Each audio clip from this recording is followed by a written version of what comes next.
දැන් ඉන්ශුරන්ස් එකෙන් එනකම් බලන් හිටපු කාලේ ඉවරයි. Asian Alliance හඳුන්වා දෙන Click to Claim. Asian Alliance. A soft logic company.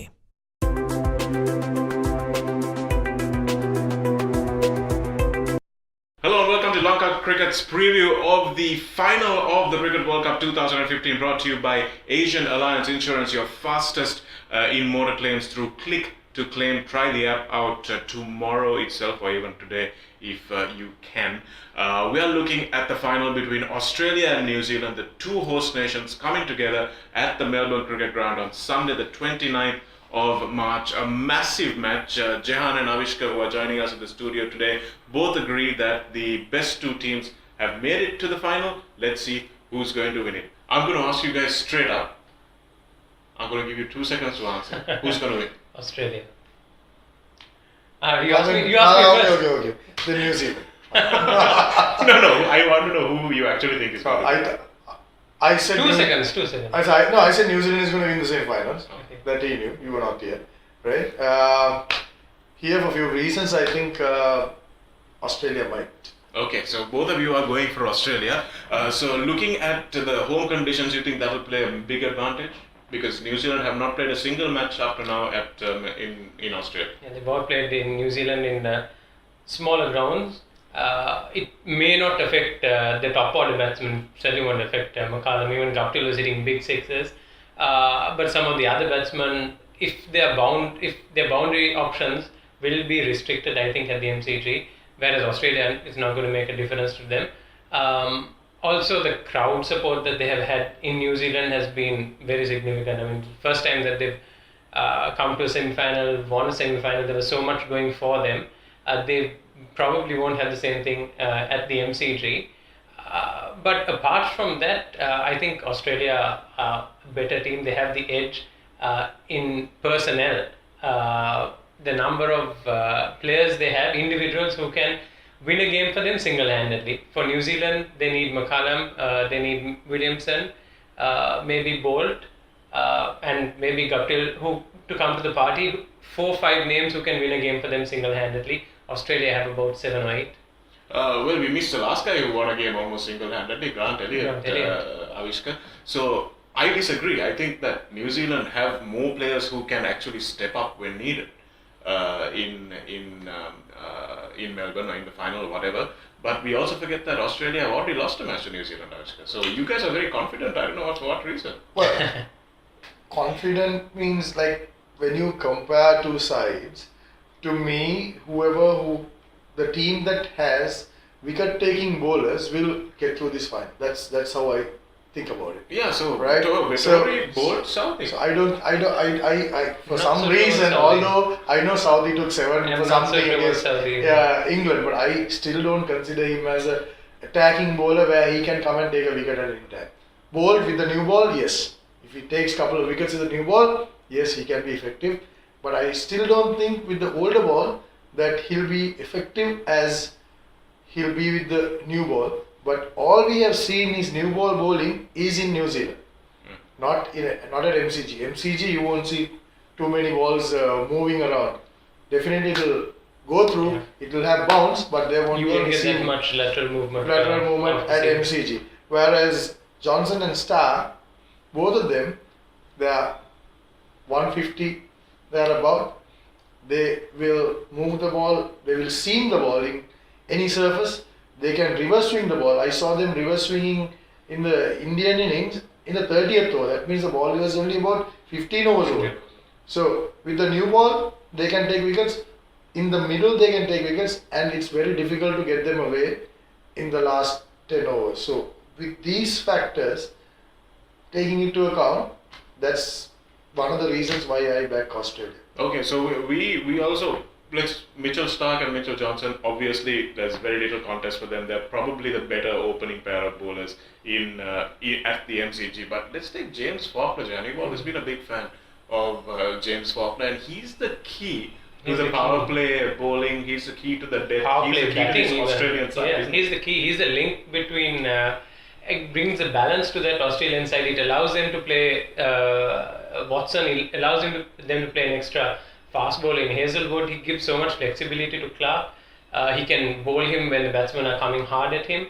He can bowl him even with the new ball if he wants to, like he did the other day. He went for runs, but Clark has so much flexibility, and even with the bat, they bat so much so deep that guys at the top, just go after the bowling. They just have a couple of overs as a sighter, and they just go after the bowling. It gives so much freedom at the top, and Steven Smith, for all that he's done, knows that he's got solidity to come. He's got Watson and Haddin in the middle in case there is a collapse, who'll steady things. And then again, you've got Faulkner, Johnson to come after that. So it's a very formidable batting lineup, and Faulkner is the key there. Well, Faulkner may be the key, but they don't have a spinner. They don't have a spinner. That is to me the biggest, the weakest link in the Australian team is the lack of a spinner. It has not affected them so far in the World Cup.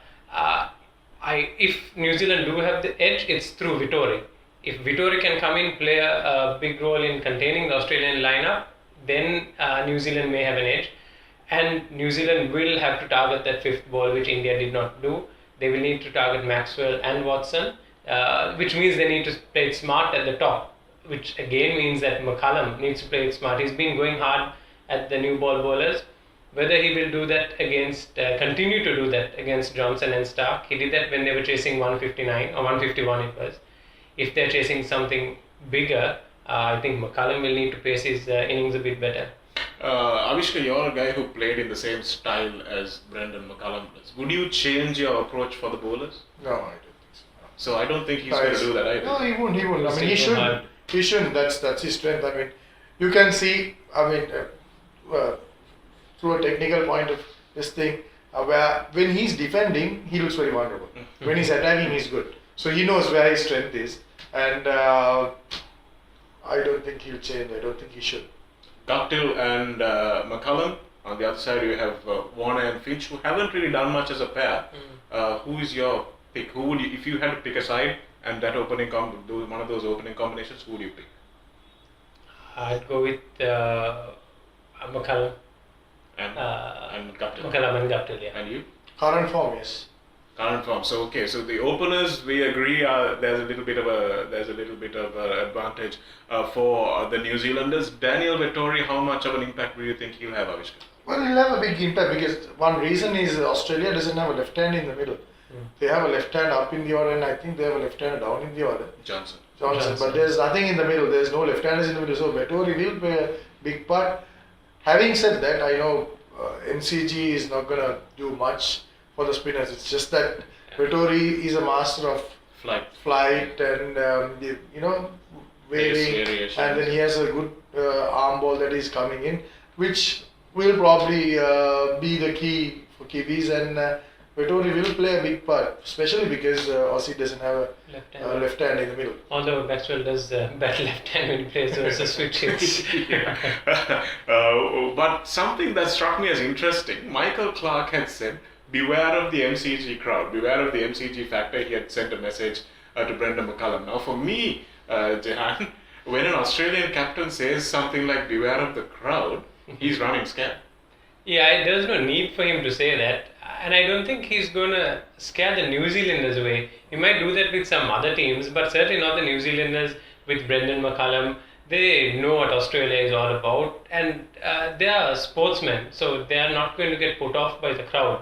A subcontinent team, yes, maybe. A team that is not, played in Australia, yes, maybe. But this New Zealand team, including Guptill and Elliott, have played in teams that have beaten Australia. I think they beat Australia 3-0 in one of the series, or 2-1 it was, with Guptill and Elliott getting runs. And they are no strangers to big grounds. They played at the MCG. They've beaten Australia at the MCG, if I'm not mistaken. I don't think they'll be phased by it. I think it's just Clarke, a bit of gamesmanship, putting a bit of pressure on McCullum, on the New Zealand top order, and maybe on the New Zealand fielders, because we know that they are very good on the field. And also I think that they will be very good between wickets as well. If they feel that they can't hit the boundaries, you will see a lot of twos being run by the New Zealand batsmen. You have Grant Elliott, who hit a 6 to win the semi-final, Avishka, and then we had Kane Williamson, who hit a 6 to win that really close match against Australia as well. So isn't it fair to say that New Zealand have been under pressure and come through pressure better? Yeah, if a team was tested, yes, that was New Zealand, and they have been unbeaten so far. And Australia has been tested, and they've lost a couple of games.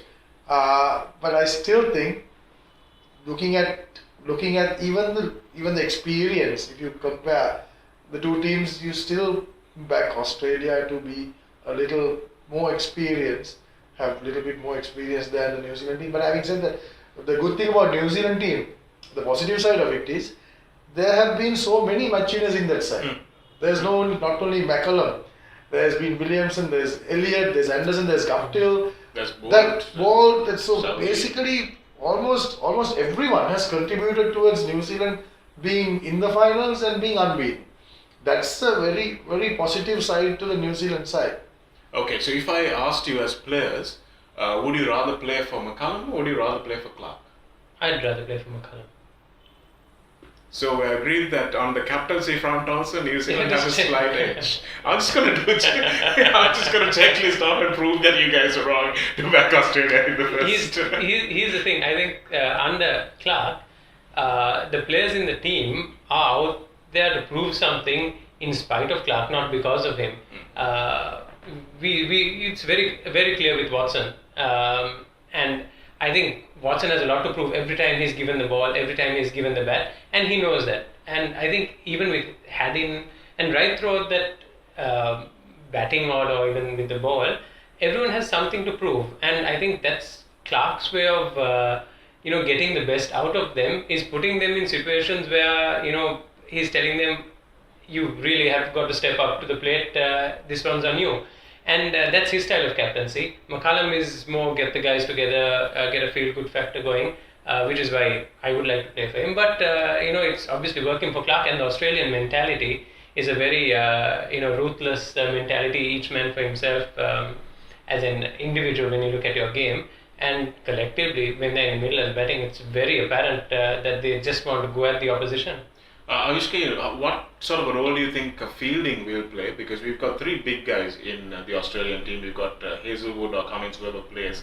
Then you've got Mitchell Johnson, and you've also got Mitchell Starc. Whereas the New Zealand fast bowlers, Southey and Bolt, and maybe even Matt Henry, are a little bit quicker over the ground. So do you think that New Zealand have the edge in the field or not?